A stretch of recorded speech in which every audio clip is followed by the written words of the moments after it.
Humans, and welcome to the Skorpion G and also the SU 130 PM, because they're both sold in a bundle right now, and as you can see right here, with both of them and obviously the legendary camos, but that they don't have any value. So 40 euros, 20 euros per tank. Is it worth it? Well, before we do that, let's have another look at the shop here, because there's some other things that are in the shop. E25 is in here.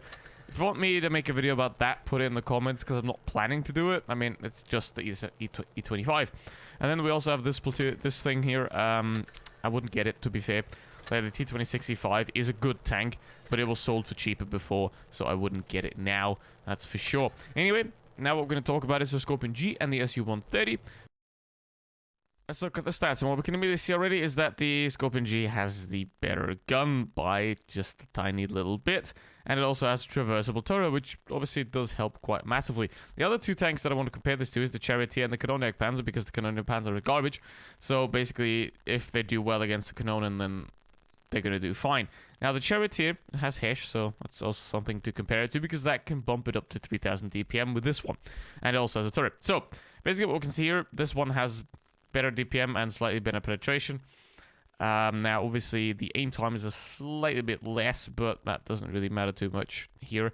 Also, the SU 130 PM, for some reason, has more gun depression, but with the Skorpion G having worse accuracy, it then has quite a lot better dispersion, so basically, that cancels itself out, and the accuracy is basically the same. And then the mobility, the Skorpion G has a higher top speed, but lower powder weight ratio, and higher terrain resistance, so then again, fairly similar. One of the other bonuses that this SU 130 PM has slightly is the credit coefficient. So for making creds, the SU 130 PM is probably the better choice. And in terms of armor, they don't have any. So let's go right into the gameplay.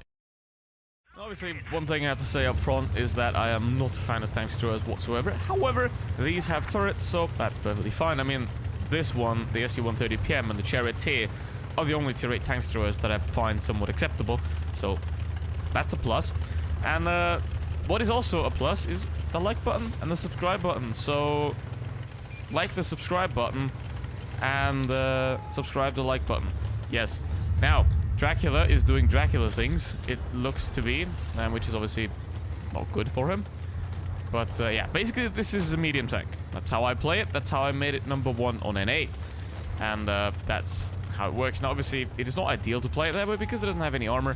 So you want to be playing a bit more careful than that most of the time, because obviously every shot that hits you is going to pen you, unless it's going to be some miracle bounce of some weird armor angle that Wargaming somehow put into it. And there you can see how that works. Now stay a bit at the back, stay at a distance, and then play it from there. And then while that TVP VTU is having a bit of a struggle for his life over there, I'm just going to watch. This is the NATO watching Ukraine situation. That's basically how to play this tank. Just sit at the back and watch, you know, see what happens. That's... no, I'm not doing that. Alright, there we go. Look at that damage. Look at that damage. Just sit at the back and do all your damage from the back. And I prefer the Skorpion G over the SU 130 PM quite a lot, because it has a fully traversable turret, so it is a lot more versatile. However, which one's the better tank? Well, none of them is. How did he bounce? How did you just bounce twice? What the hell?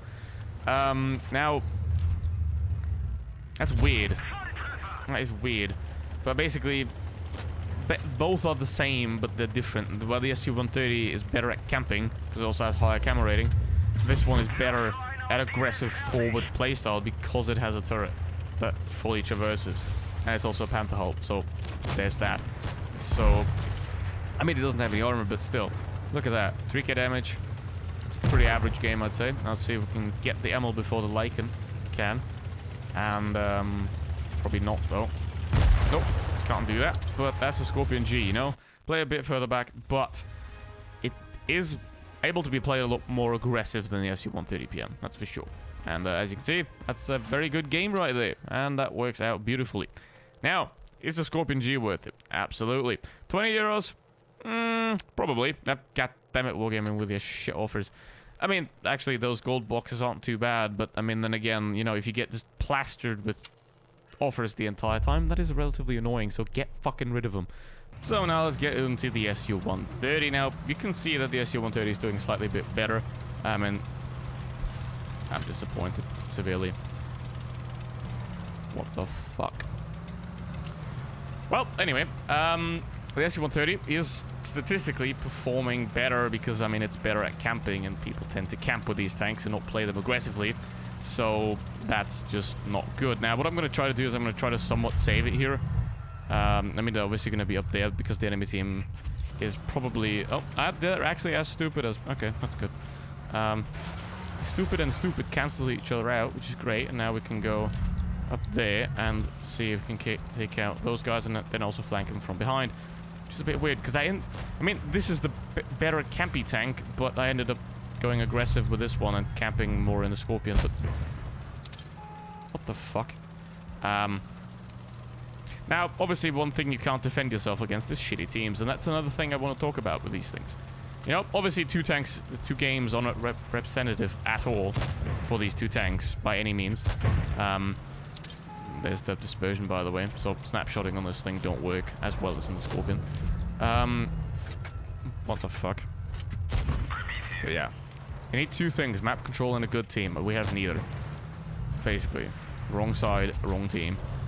And he's running. Now, what I'm going to try to do is I'm going to try to just disappear and get out, and I'm going to show this game because obviously always showing like 3K games stuff like that, it's not fun. Unfortunately, the SU-130 PM are going to have to hold in for this. But as you can see, it is not a tank that works well when your team is shit. Because if your team is shit, then you can't really do that much. Because obviously, when they die, then what you can do is either sit at the back and watch as your team dies, or push forward and die. So these do rely somewhat on a functioning team, which is not great.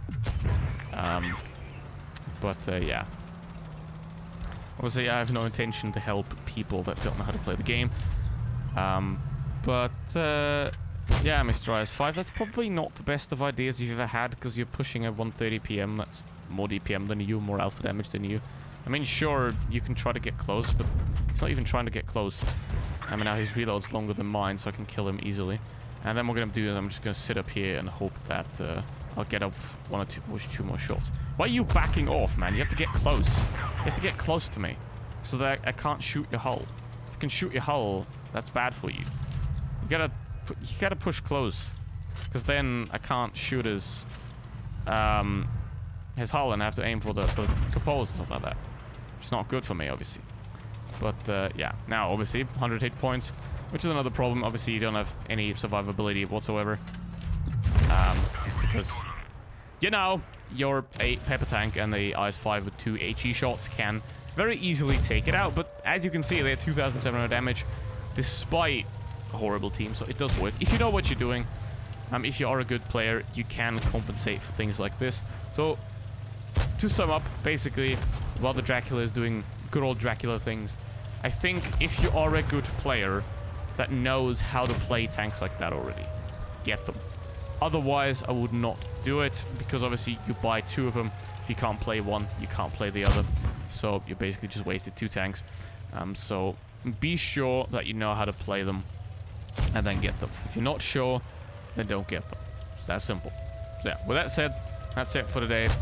And without all the disappointment that this team was, and that I am, that's it. See you for the next one. Goodbye.